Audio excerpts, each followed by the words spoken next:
Live from the Preston Highway Studios, it's 24-hour Purple People. Well, hello. We're not canceled yet. And welcome back to 24-hour Purple People. My name is John Harper, and we are absolutely thrilled to have you along for the ride today as we are all set to talk LouCity FC, Racing Louisville, and everything to make sure you get your weekly dose of purple. Gentlemen, have you gotten your weekly dose of purple yet? You better believe it. Been out of town. Today's show, Louisville City clinches a playoff spot in the greatest way possible. Racing drops points in the final minutes, the at-home version, and we preview next weekend's matches. We will be at one of those. Joining me for all these poppin' circumstances of purple is two gentlemen. One, as he just alluded to, is back. He's back from the woods, refreshed, recharged, and ready to decode the pitch. The force gave him clarity, and the games have given him fire. Let's break down our team's rhythm and continue the narrative. And also, what is it? Keeps going? Why does it keep going? What a fucking nerd. Also joining me, well, no, that's Matt's. So, Ken, you sent me this intro, what, 30 seconds? Weeks ago. 30 seconds, mate. 30 seconds. 40 seconds tops. You guys think it's so funny, don't you? I was camping all weekend. I did make the racing game on Friday, and then pulled out Saturday and camped in the middle of, I don't know where, Indiana. So Indiana. Wonderful. Yeah. Mm-hmm. But now I'm back, ready to go. He's back in a city groove. Also joining me, sometimes he writes, sometimes he talks, but at all times he's from parts unknown. What a hill! Show some love for Matt Dalton. Matt, what's up? What's up, Johnny? Have you ever done nothing so thoroughly that you feel like hungover the next day? Like, have you ever just done nothing? Your watch alerts you, tells you to move around because it thinks you're dead. Like one of those nothings. I hate prompting you. Move or you're gonna die. Yes, I hate the old watch. Stand up. It's like, no, I'm off work. I'm gonna actually sit down. I'm gonna continue sitting down. So, yeah, that's the worst. Have you had one of those days recently, Matt? Oh boy, I'm having one of those days today. Yeah, it's Labor Day. Happy Labor Day, everybody. Yeah, thank you, unions, first of all, for this Labor Day, these wonderful Labor Day festivities. Where Hulu asked me several times, "Are you still watching?" Yes, I am. Hulu. Well, I usually call it Happy Manual Labor Day because I work every Labor Day. Hey. It's kind of a personal thing. I gotta work when it's Labor Day. Torture myself. Sounds That's good. That's what it's all about. Yeah. Yes. I avoid labor at all costs these days. Well, you're retired, so that makes sense. Okay, well, it was an exciting weekend, more ways than one. But we will start with the most recent excitement. Indy, LIPA, the whole kip and campaign. We will start tonight covering another edition of LIPAFC, just as our family has for many generations. Yes, where a carrier pigeon used to report the wins, we are bringing it to you tonight through communication of the 21st century. But not much has changed in that century on the pitch as City getting it done in Indianapolis on Saturday. A catapult was once a significant part of this rivalry when we played in olden times, and a human catapult played a critical role in putting City back in the playoffs for the 11th straight year in his 11-year history, gentlemen. Woo! That's really I didn't know where you were going with that, but you pulled it off, so good job. Yeah, you got there. I got there. All right. Highlights, shall we? We shall. Let's do it. There they are. There they Go are. to the time machine. All right. Well, like Malik Foster, Mario Williams. Look at these nerds. Yeah, I was a little surprised to see Days what seemed to be pushed forward a little bit in front of our back line. So does that mean maybe we're changing his position? Don't really know. It was this. it was one of those like positionings where you don't trust it. Maybe you see it on Fot Mob or something, and you're like, "Is that real? Is that even an actual lineup?" Yeah, so I think Lambert and Davilo were more in the middle, and then maybe Days and McCabe were switched.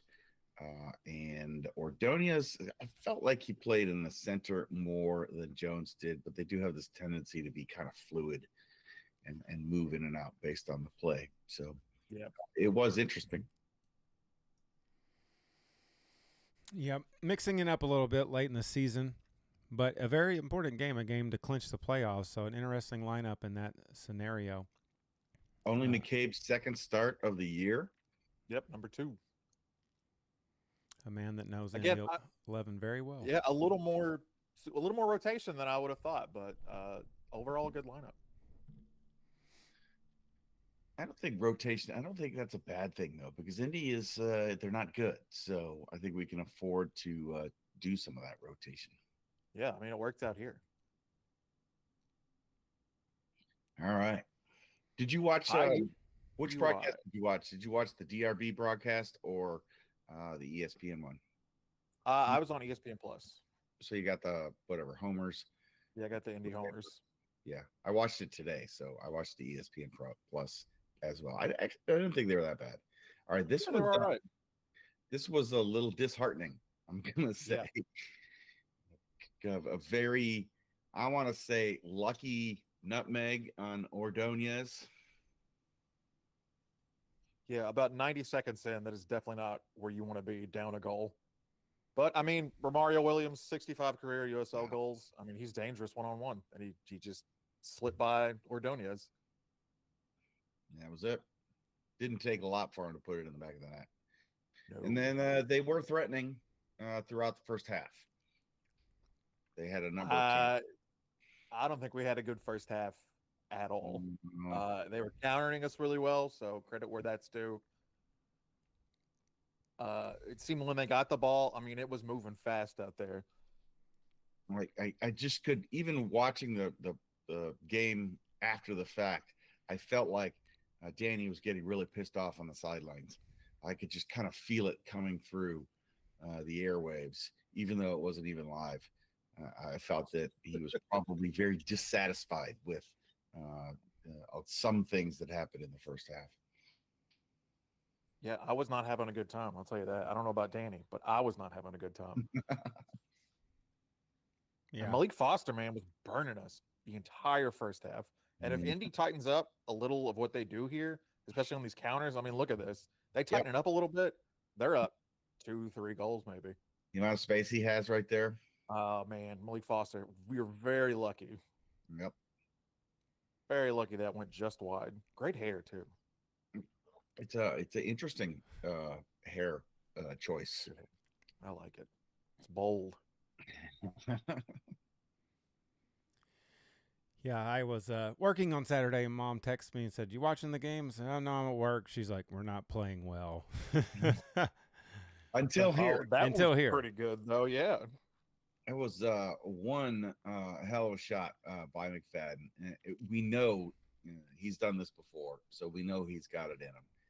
And it just felt like it was perfect timing. Get the spark, get it even before you go into halftime. It's exactly what you want to do when you're trying to pull points off this road game. Just a missile from his right foot. 45th minute of a bad first half. We could have been limping into the locker room, but Aiden McFadden. And we always talk about how important it is to score right before the half or right after the half. So that was a good way to go into halftime. This changed everything pretty much. And we get on the front foot, and you're going to see here, we do not come off of it. There was changes at halftime, yes.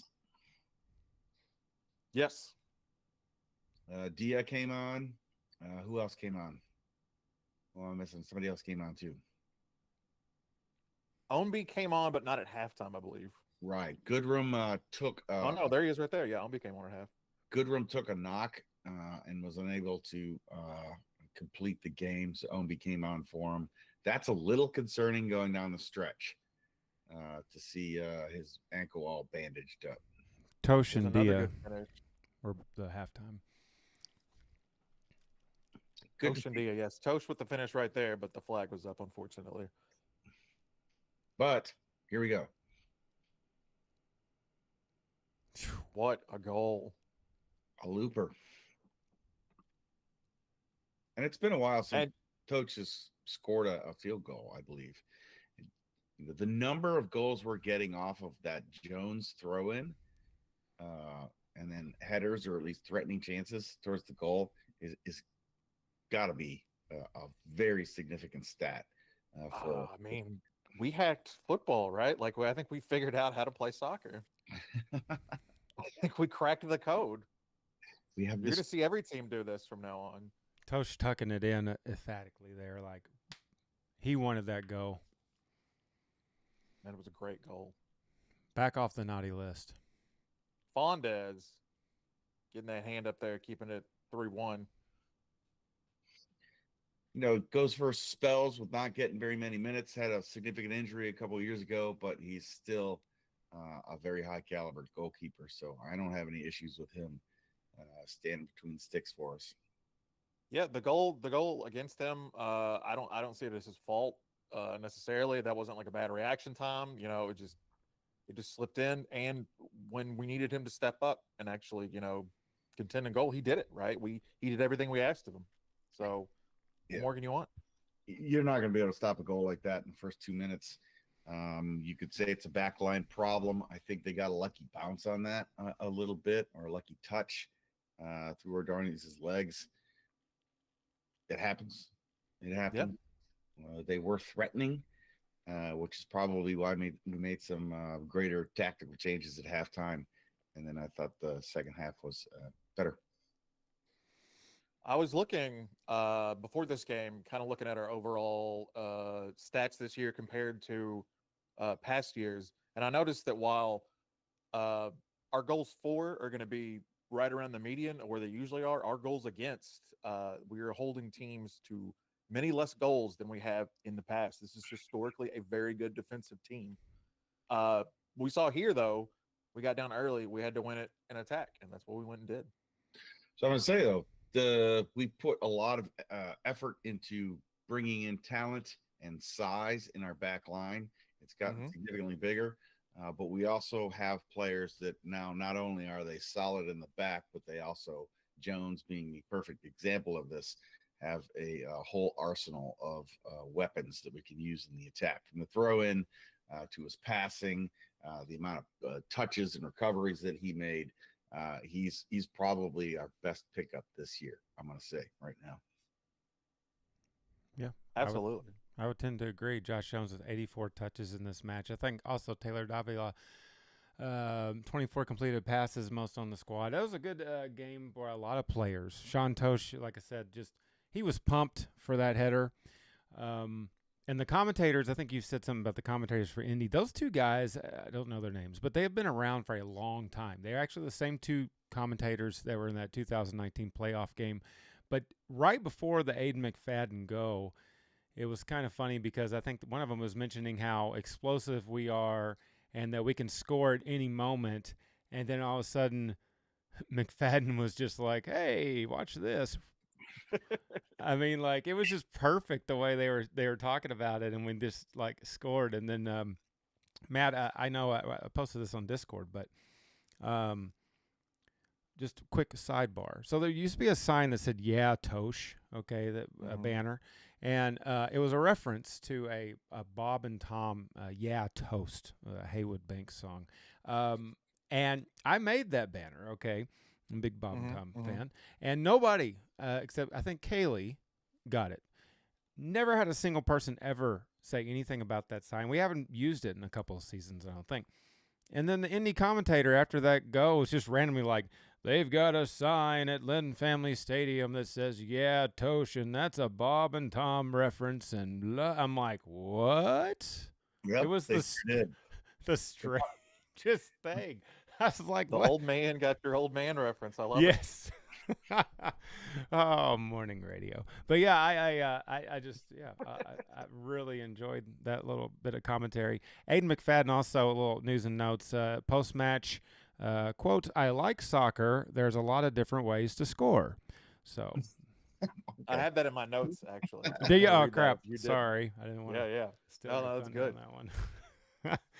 Oh, that was good. I'm really glad that Ownby and Tosh got to come on. I'm glad we got some of the older. I don't want to say older guys because they're younger than me. Like, what am I talking about? But it's like the Lipa Legacy sequel, right? Like we've got returning characters, passing the torch on to new characters, getting putting some more steam in the franchise. But it's 28 years later of Lipa. It's our strength though, because we're able to bring in these veteran players at the end of the season when we've already made the playoffs, to be able to see out and finish out games. We've got a very deep bench. It's always been our strength. Certainly this season, we're so much stronger than other teams because we have, a whole full squad sitting on the bench, plus a lot of younger academy players coming up. So this is awesome. I love it. Players want to be here, man. They want to finish up their careers here. They want to spend they want to have second careers here, right? They want to spend as much time as they can here. So getting veterans in, just the same as, youngsters. I mean, it's great. It's great to have them both.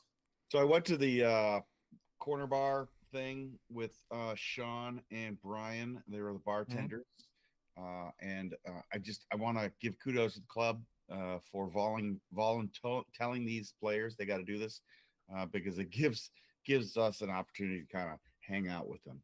And yeah, they were serving drinks, but when they were all done, they sat at the bar with Rebecca and I, and we just talked for a while. We bought them a beer, and we just kind of talked about everything that's happened since they arrived at the club and what they're going to do in the future and stuff like that. I think having an opportunity to do that with the players really kind of brings that sense of community club. So more of that, please, from the club is what I'm asking. Yeah. Hell yeah. Looked like a good time. And there was puppies there.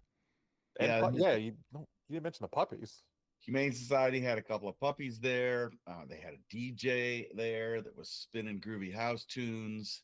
And they had some other marketing stuff, which is fine. I also found out that the bus and the tailgate area was tagged. Did you all know this? No. Do we have any confirmation on what was tagged on it? Like cattle? No, not like cattle.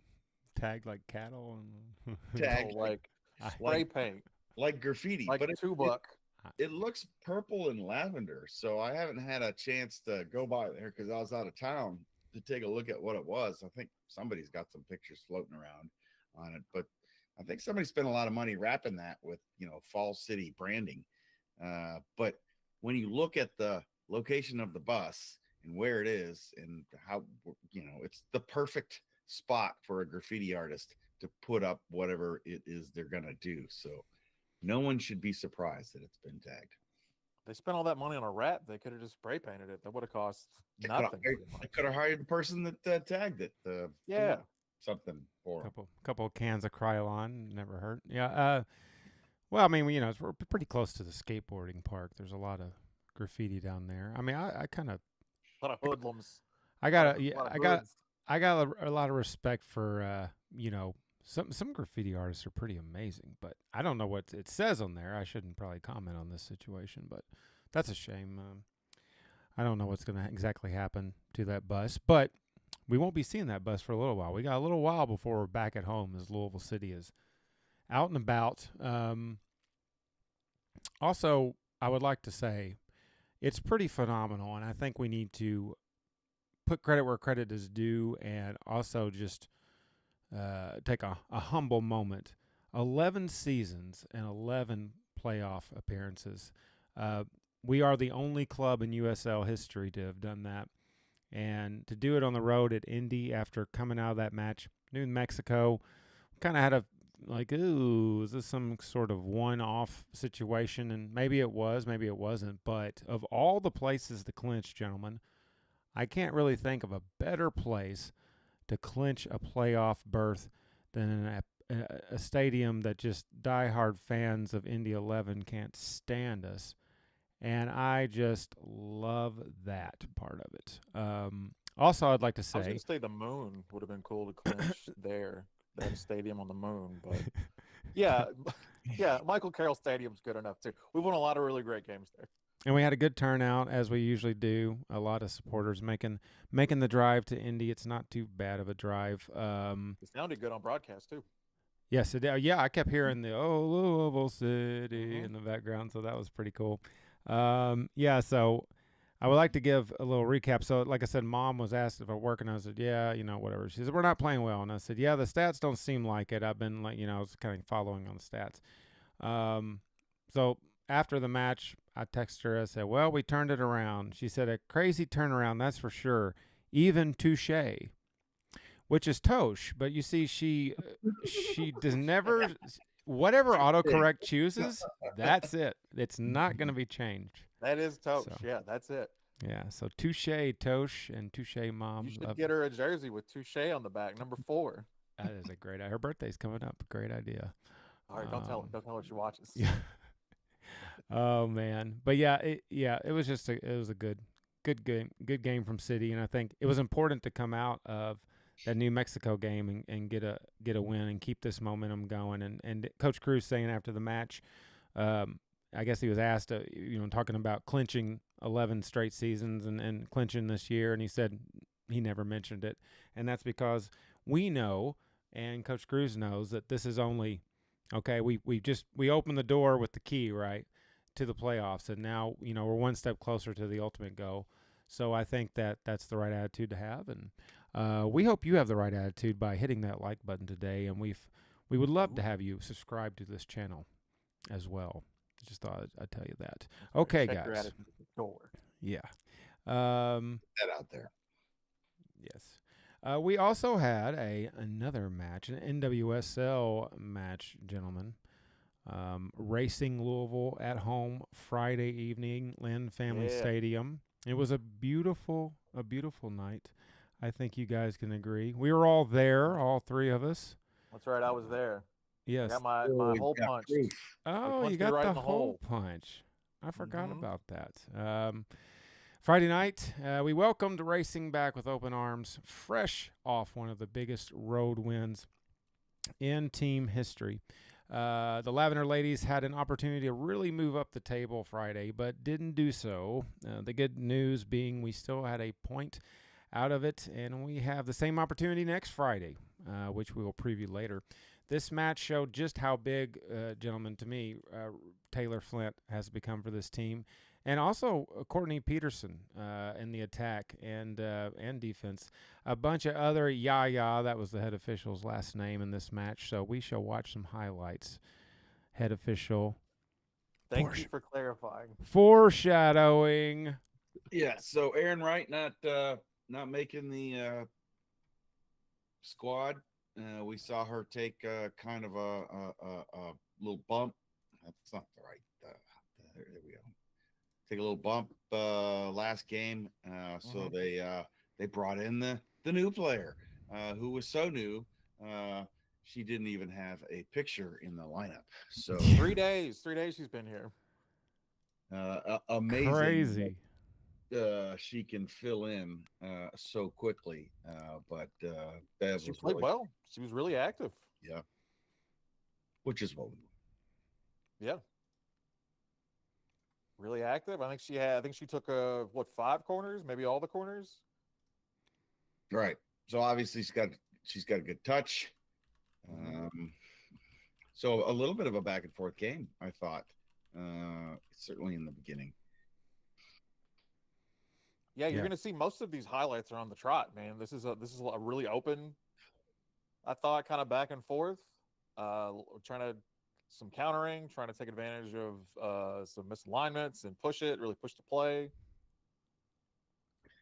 What I continue to like about racing is their ability to get back and quickly get organized, especially playing a lot of these teams that certainly want to attack at us. We continue to do very good. I thought that was a very huge missed opportunity in that shot right there. Yeah. Good save. You're going to see a number of good saves. No, Jane Campbell from Houston tonight. Yeah, Jane Campbell knows what she's doing. Yeah, I'd like to see Haas get on the board, scoring on the board a little bit more. I think she's getting a lot of opportunities, and the more dangerous she can be, the more opportunities it's going to give Emma on the other side. Kayla Fisher picking up that yellow card at 7 minutes had a huge impact on the game. Oh, yeah. It really tempered her play. It was such a quick yellow card that we both called that she would be subbed out at halftime, and she certainly was. Because her style of play really gives her the inability to play on a yellow card. Yeah, she's aggressive, and I was honestly kind of shocked that she not only did she get that card that early, but that was card-worthy offense at all. I mean, it didn't seem like there was much in her, maybe it was a challenge. Yeah, maybe it was a reputational card. All right, there was a challenge. Maybe the ref didn't quite see it. He threw out a card because he already knew of her reputation. I don't know. Yeah. Come on, yeah. Ooh. Yeah, very good shots. I thought Jordan had that one covered. But certainly not even with a lot of space. Snapping that shot against us. Yeah. That was Sonis lost that ball in a very bad spot, but luckily. She was on her. She wasn't giving her any space. Position. Ellie Jean. Yeah. Ellie Jean had a really good night, I thought, especially in Aaron Wright's absence, having to pick up, I guess, some more of those defensive duties. I mean, she's center back anyway, so it's not like she's not already been doing that, but having to pick up a little bit more of the load with Aaron out, I think she did really well. I think Ellie Jean is probably one of our best improved players this year. And finally, we get the header. I know you've been yelling about it. They almost gave it as an own goal. But I think looking at the final stats today, they did award that goal to Taylor Flint from the head. Finally, let's get some more of that, please. Let's get less of this. Less of what we're seeing right now, however. This the same old song and dance, these old familiar patterns. Tore my heart out. Yeah. Just didn't close her down and just squeaked it through a whole bunch of bodies. I think we nearly came back here and put one back in, but Jane Campbell again. Mm-hmm. I believe that's Peterson. Yeah. We got that rebound up there at the very end of the game. And at this point of the game, we were sitting in the visiting fans section, and I thought those were phenomenal seats. Did you? Great sightlines, yeah. Unbelievable. Why do we treat our visiting fans so well? Yeah, I don't know if we've been to away ends, right? They don't look like this. Nope. For the games we've been to, no, not at all. When family's good to us, it's good to visiting fans. Not good tonight, though. Not on Friday. Yeah. So that was tough. Again, tough. It's how much do you have in the tank to continue to bounce back from these late ties?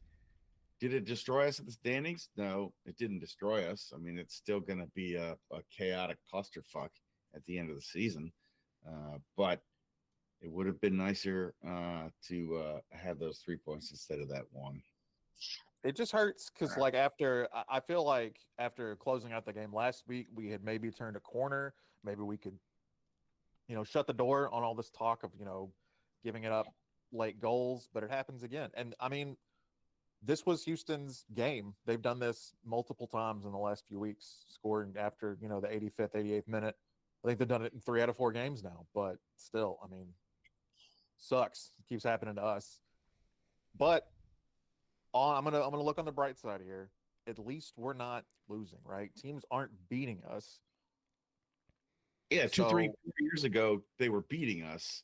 Now it's tying us, and we're winning. So that certainly is shifting more, and our table standing sees that out. It's still really hard to take, and the after the fact analysis needs to occur is why is this happening? Is it because we're tired at the end of the game and we're losing concentration. Maybe it's because our bench isn't deep enough. Now, yes, we did bring in another player that immediately started, so she's of that caliber.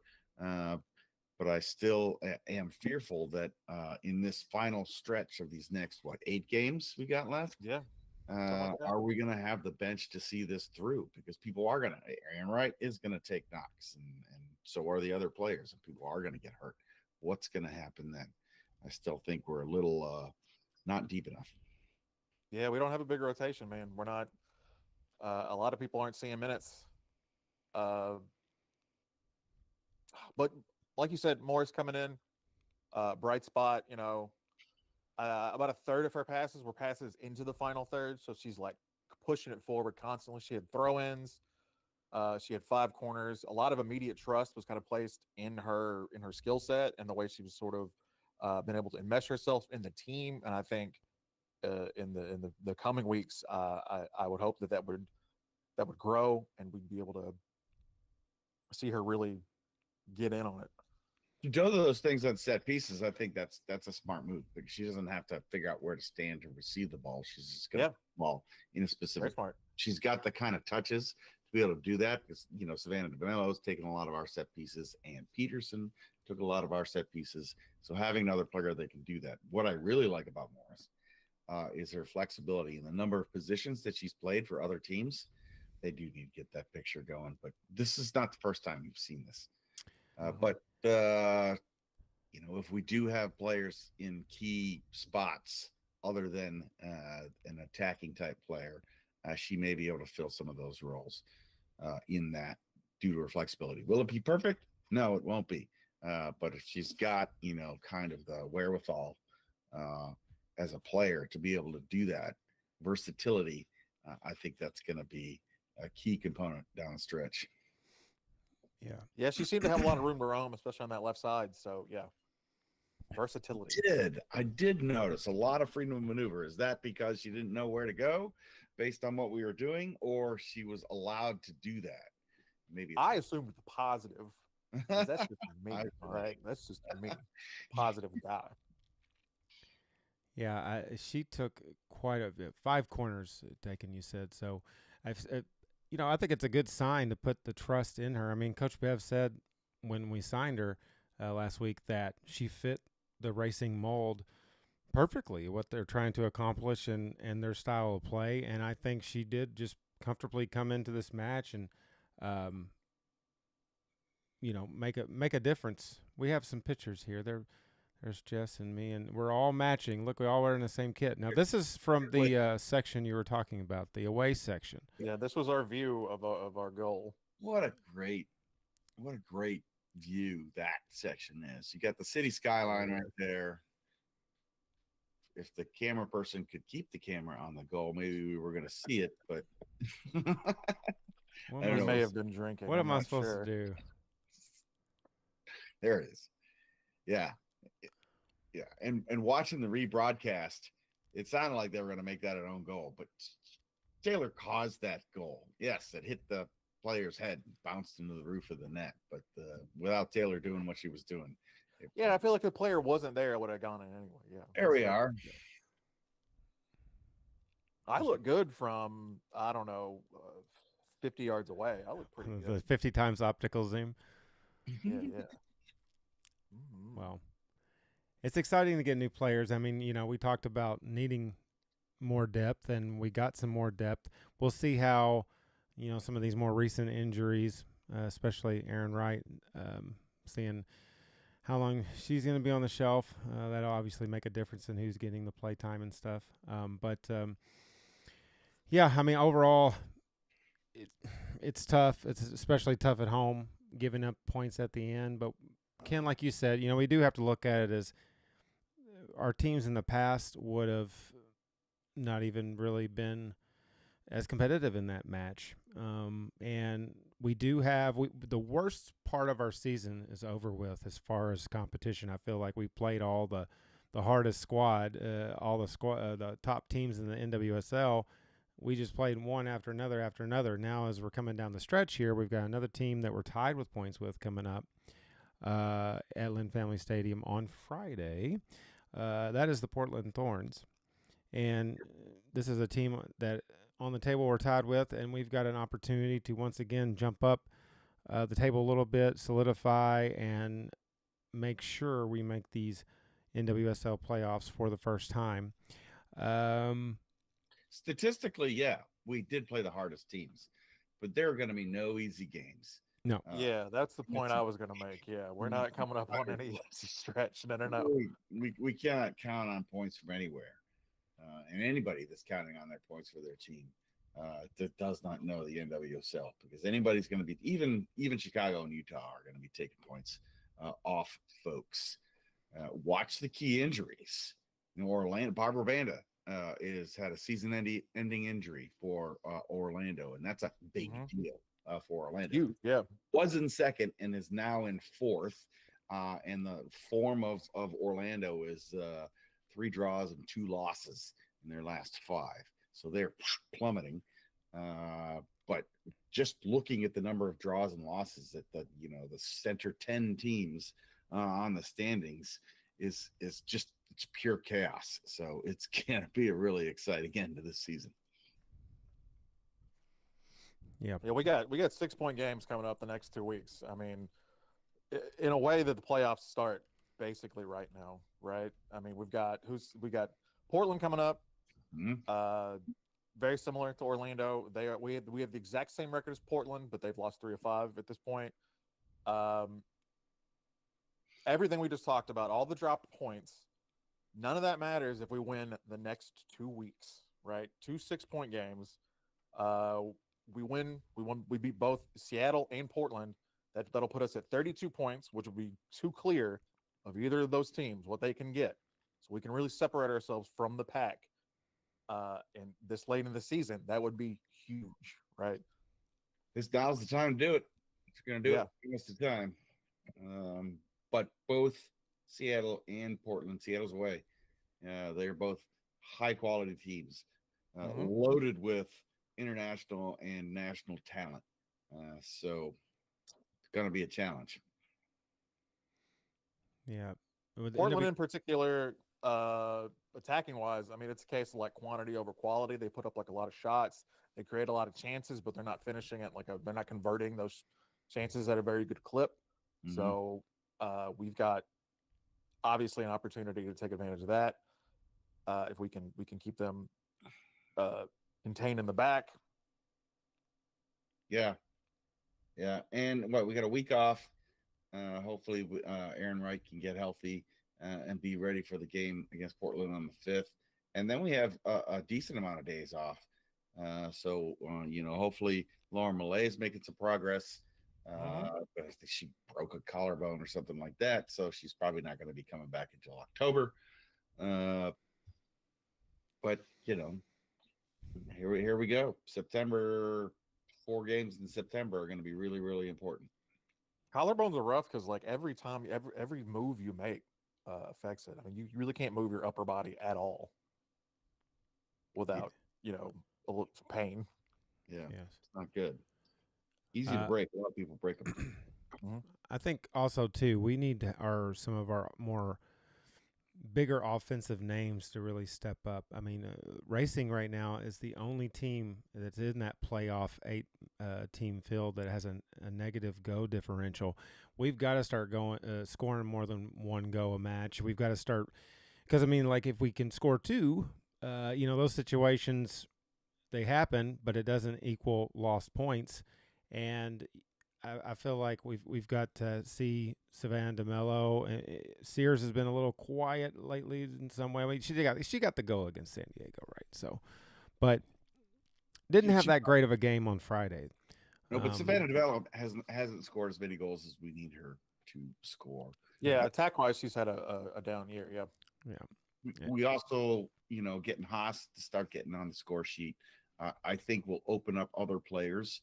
As well, especially Sears, when you're worried about that double threat, and she just hasn't been able to get there.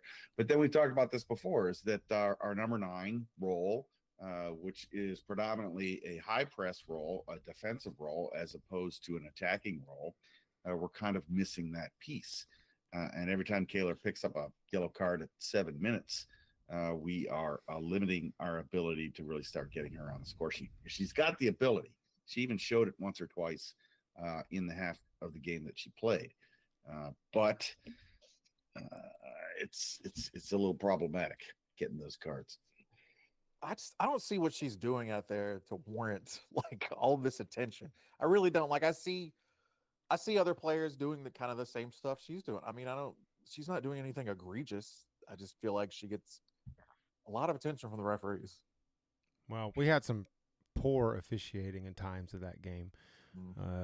Yeah, Mr. Yaya needed to open his eyes, and I don't know. It wasn't good. Wasn't good. You're not good. You're not good. Well, we hope that racing will be good this Friday. It's going to be beautiful weather again, and get out and support racing. We're heading down the stretch here and heading toward the playoffs, and the team could really use that extra boost. They feel that energy from the crowd, and you can get that. You can get your hose punched at any participating racing location. You walk up and you say, "Punch my hole," and they'll do it. They'll do it. What did we get? We get like some sort of reward if we get all of our holes. Yeah, punched? you get a sweatshirt. Oh boy, That's true. Punch Yeah, my sweatshirt. hose. Like when you would get Sports Illustrated, you'd get like the phone that looks like a football, and then you would get the SI property of sweatshirt. Like Marlboro Miles. Yeah. Okay, gotcha. So we're gonna similar to that. Can we get a phone that looks like a soccer ball instead of a sweatshirt? You're gonna have to take that up with the front office. Okay, all right, maybe not. I know we've been critical of them in the past, so I don't know how I don't know if they're gonna want to work with you, but we'll see. We'll see. So Portland's got a great midfield. Looking at them, Moultrie, Coffee. They get Rylan Turner. We know her, but she used to play for us. Up top, scored a whole bunch of goals this year. Yeah, I think she's their top scorer. Yeah, I think she is too. This is going to be a challenging game. It's going to be most challenging, I think, for our midfield and our holding midfield. So Taylor Flint and Kurt will have a whole lot of fun. I think they can do it. Absolutely. So let's get it on. Well, indeed, be getting it on this Friday. So come out and see Matt and Ken. I will not be there. Why not? Where are you going? Oh, I will tell you where I'm going. I'll tell you where I'm going. I am going to be a correspondent on the field doing some field reporting live from Providence, Rhode Island, Pawtucket, I guess to be exact, as Louisville City is heading up to Sour Taste in Our Mouth Still FC, RIFC, up there in Rhode Island, gentlemen. A team that has had a different 2025, to say the least, than 2024. This has not been a repeat, and this is a team that brought back all the starting lineup, something we're very familiar with here in Louisville. You bring back all the starters, and it's like, yeah, and not so much. They have struggled this year. They are currently sitting, I believe, 1 point inside of the little playoff window in the USL. Gentlemen, Rhode Island, heading up there. We saw them earlier this year at Lynn Family Stadium. Heading up there Saturday night, 7 p.m. start time in Pawtucket. What do you think of this match? So they built a new $130 million stadium, right? All the bells and whistles. It's got all the stuff that you can want in a new, beautiful, modern stadium. And then on the field, they put not grass, they put turf. Are you serious? I didn't even know that. Yes. Why? Now, so they want it to be, it is mixed use, right? So they're going to have, I think, rugby play there during the winter months. So they don't want the ground to freeze. It's a lot less maintenance if you get fake, shitty grass. But that's what they got. I don't know. I don't know why you would spend all that money and then get turf. I don't know.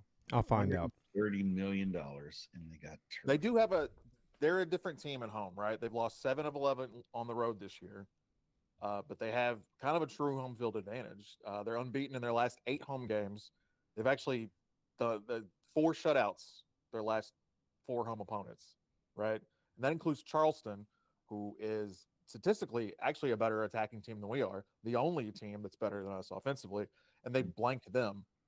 And they definitely want to blank us now too.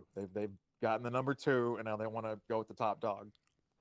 And if that wasn't enough to motivate them, they're also fighting for their playoff lives because they just caught up to 8th place. They've gone on a little run and kind of turned things around for their season, in no small part because they had this home stretch where they're winning games. It's not an easy place to play, and they're obviously very familiar with it. The way the ball rolls up there, we seem to handle it well in Indy, so hopefully it'll be more the same in Rhode Island. Yeah, they don't score very well. What worries me most is Goodrum's ankle injury, ankle injury, whether he'll be rested this game, because he's obviously providing most of our goals. Yeah, they're in a tough spot on the table, so they are definitely going to be fighting for their lives, because they've got Indy right behind them, and they've got Birmingham right behind them, and they've got Tampa right behind them, and they've got Miami FC right behind them. So unlike the NWSL standings, these standings are all bunched up, 8 through 12, and any of those teams could take that 8th playoff position. So it's going to be pretty bloody at the end of the season for those 5 teams that are all still in the hunt. When you've got 20-25 Tampa like nipping at your heels, something's wrong. You've done something wrong, Nick. Yeah, that is kind of weird, but we'll see what happens. Rhode Island has scored the fewest goals in the USL, but conceded just 7 at home this entire season. They have 4 straight clean sheets at home. So I mean, they are defending the house, so to speak. So, I really look for Louisville City to. We had just narrowly the possession edge against Indy. I feel like this is a match they kind of want to have a little bit better possession, because where Rhode Island can be explosive is like set pieces. They seem to have some really good set pieces. They brought in Rodriguez. Rodriguez? Yes. So, I mean, that's somebody that obviously is going to be a threat in any situation. And coming off their biggest win of the season, to be honest, obviously Charleston is a great team, like you said, and biggest win of the season. Now they're playing the best team in the USL, Matt. I think I agree with you on the strategy to swing possession in our favor, especially if we don't have Goodrum on the pitch, because more possession in the attack is going to give our players more opportunity to take shots on goal, like Serrano and Wilson and folks like that. And Rhode Island's, I mean, they're a good defensive unit, but they're winning most of their games by 1 goal. So if we can get on a hot streak like we did in those very impactful 10 minutes there that we had against Indy, I mean, if we can put a couple in, I think we'll be sitting pretty good. So Goodrum can't play. Who do we want? Gleedle up top in that number 9? 100%. Yep. Is he healthy? I think he is. You can try Jansen there. They've played Adrian at the 9. If he's healthy. Yeah. So there are options. I don't know what Days can do. They're playing him a little further. Why not play him on the? Why not? Right? Yeah, why not? Jones, why not? Louisville City looking for its 5th straight road win up in Rhode Island this Saturday. I am very excited, guys. We have been wanting to go back. Never been to Rhode Island, but I've been wanting to go back to New England for a while. Have you been to Rhode Island before? Or is this your first time going to the? I've been to Providence before, but no, I have not been to a Rhode Island match.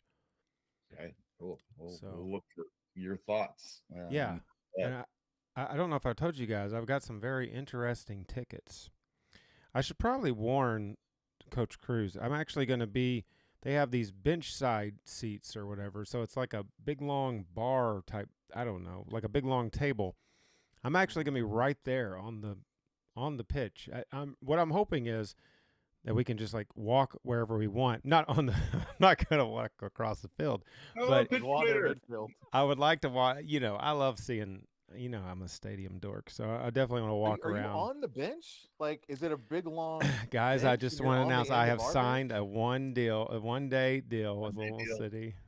This is big news. This is Yeah. an exclusive. Yeah, they said they were looking for a skinny fat guy, and that's me. Yeah, I'm very excited about it. I've been on the Tide Talk before, their podcast. They seem like really nice guys. I've got a little gift for them. You guys could probably imagine what it is that every Louisville City fan brings to a away tailgate. But their tailgate, they have a big. Drinkable. It is drinkable. They have a pretty good sized tailgate, from my understanding. So I'm pretty excited to. They traveled well go when to they that. came up here. Yeah, they sure did. Both times really. So, yeah, I'm really excited about it. And I think this is one of those games. I don't want to use the trap word because we throw that around too much. But I mean, this is a team right now that's hungry for wins in the position that they're in on the table, coming off that big win. We better be careful. Better be careful in this. They need to win a lot more than we do, to be honest. But yeah, we've clinched. Yeah, I mean, define trap game. I don't think it's a trap game. I don't think this qualifies as a trap game. Yeah. This is like the term gaslight. We're just throwing this out for just for whatever. Like, this is not the actual definition of the word trap game. I just card yourself, John. I just disagree with you there. We definitely want to maintain the lead in front of Charleston. They're playing Indy. They're probably going to beat Indy. Everybody beats Indy, so Poor Indy. Sorry. Hey, we got to play them again, so hopefully we're still beating Indy too. Yeah.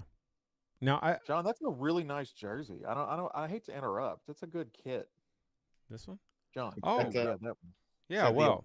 Elijah Winder celebratory. Before I get too much shit for wearing a Galaxy jersey, I don't know. See if I can. Oh, it's on. Just take it off. There we go. There's our boy.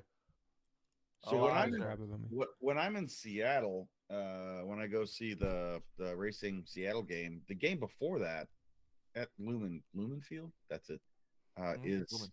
Galaxy Sounders. So I don't know if we should go to that as well.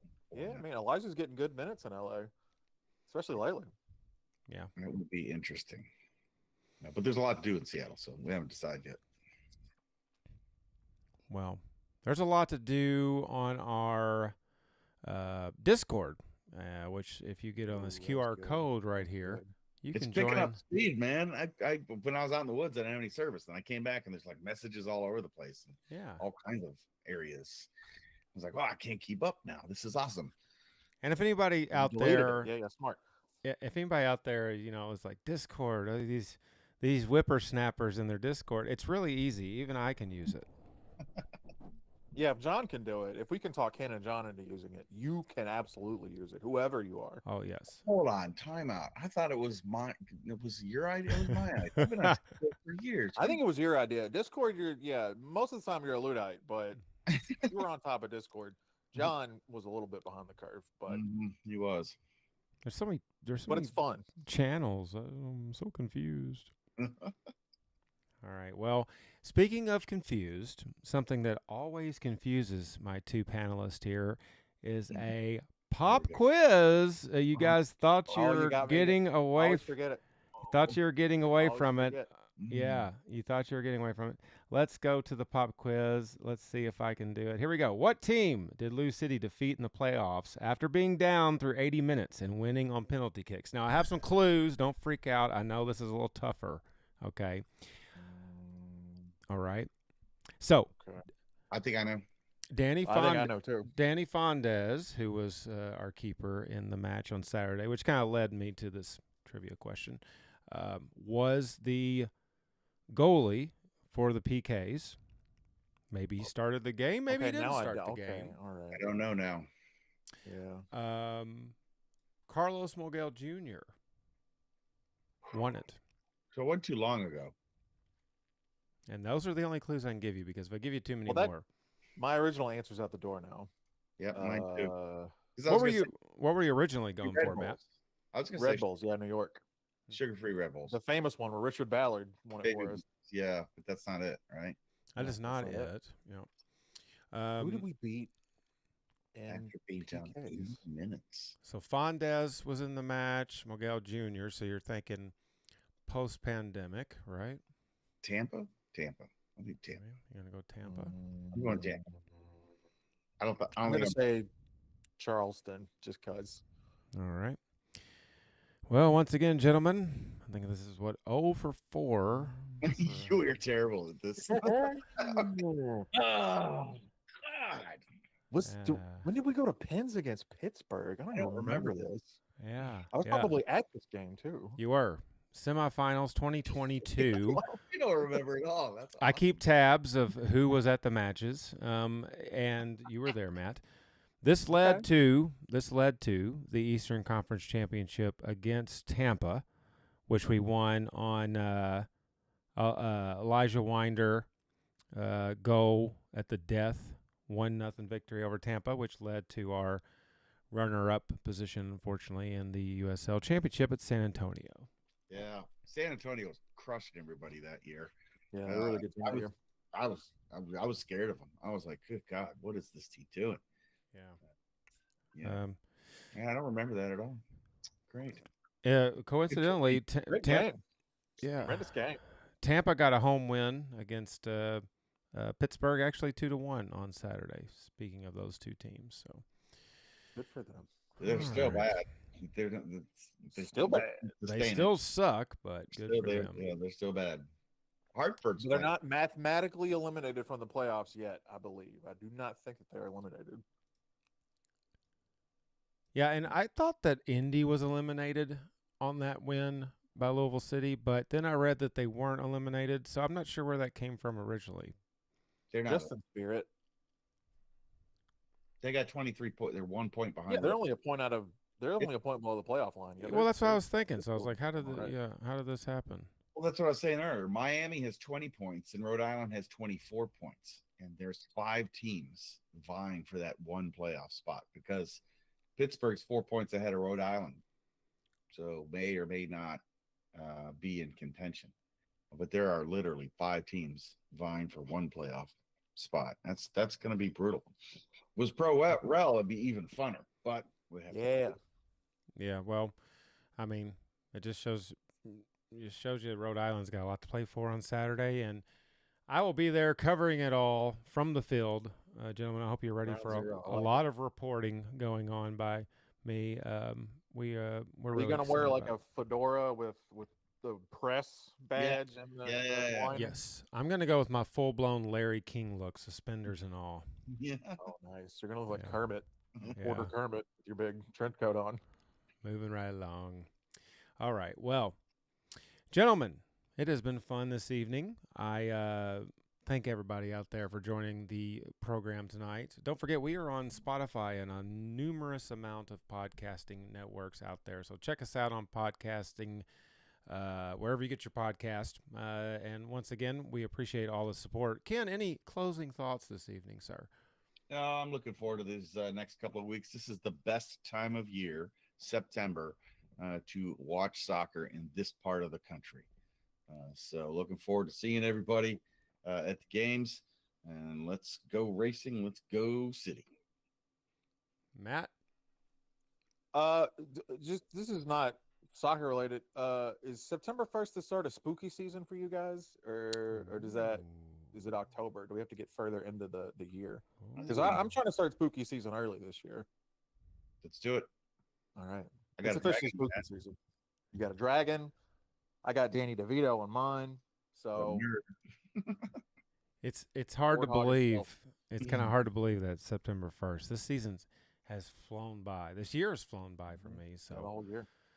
Yeah, crazy. Well, we really appreciate all the views tonight. Thank you all for joining us. For Matt Dalton, Ken Luther, I'm John Harper. We're 24-hour Purple people. I never point the right direction, and we will see you next time.